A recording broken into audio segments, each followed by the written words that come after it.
Ay, mga kabombo, mga ka-Star Nation, dyan sa mga kaganapan, lalo na sa may area ng EDSA, yung Epifanio de los Santos Avenue. Dahil may mga aktibidad ho na isinasagawa ngayon, pero magkakaiba yung kanilang advokasya.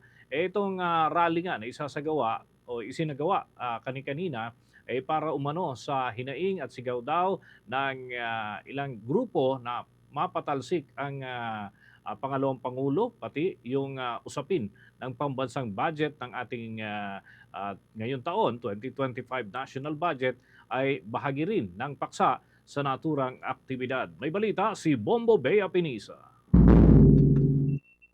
Bombo Dennis, Bombo Victor, inihahanda na ngayong araw ng The Clergy and Citizens for Good Governance ang isang malawakang rally para ipagsigawan ng daing at kanilang hindi pagsang-ayon sa pagpapasa ng panukalang budget at ng panawagan na tuluyan ng patalsikin sa pwesto si Vice President Sara Duterte.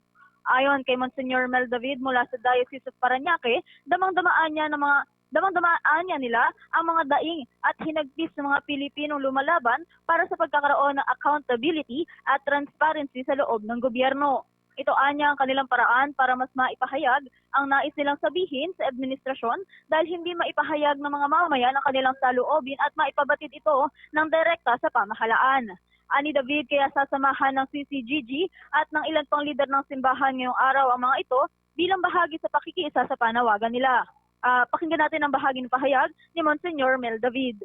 Mandama namin ang kanilang mga daing, ang kanilang mga hinagpis, ang kanilang galit.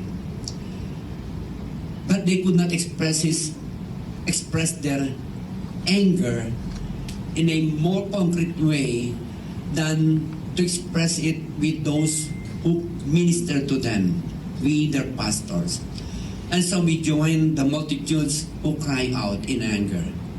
We join the people who cry out full of desperation, but never losing hope. Bombo Dennis, mamaya naman pasado 2:00 nitong hapon ay mag-uumpisa ang mismong programa sa EDSA Shrine kung saan ilang mga rallyista din mula sa mga grupong nakibahagi sa nagpapatuloy na rally sa EDSA People Power Monument ang makikibahagi rin sa programa mamayang hapon. Inaasahan na dadalo ang higit na 70 na mga grupo na sumusuporta sa panawagan na ito, partikular na ang panawagan nila na ituloy na ang impeachment cases sa pangalawang Pangulo. Bombo Dennis, Bombo Victor. Okay, Bombo Bea, kumusta naman yung presensya ng mga otoridad? Knowing na magkaiba yung adhikain ng dalawang nagsasagawa ng kilos protesta dyan sa iisang area, no? Kahabaan ng EDSA, itong ating tinutukoy. So paano ngayon yung presensya ng pambansang pulisya para hindi magkaroon ng tensyon sa pagitan ng dalawang grupo, Bombo Bea?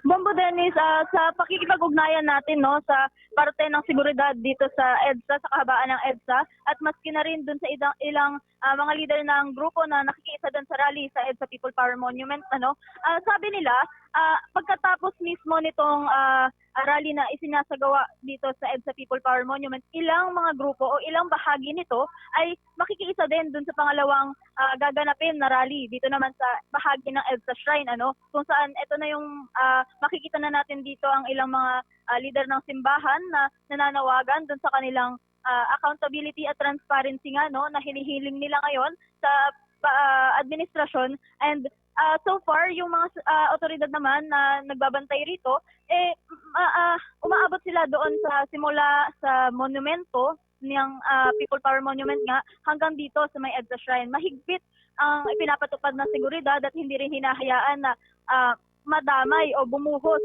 itong mga taong ito dito sa daloy ng trapiko, kasi napansin din natin kanina na medyo bumabagal yung daloy ng trapiko sa bahaging ito, ngunit hindi naman hinahayaan ng ating mga authorities na madamay yung trapiko at lumala pa lalo yung nararamdamang trapiko dito sa kahabaan ng EDSA, Bombo Dennis. Maraming salamat, Bombo Bea. Mag-ingat kayo dyan. Live mula dito sa EDSA, Bombo Bea Pinisa nag-uulat para sa #1 and most trusted radio network in the country, Bombo Radio Philippines. Basta Radio, Bombo!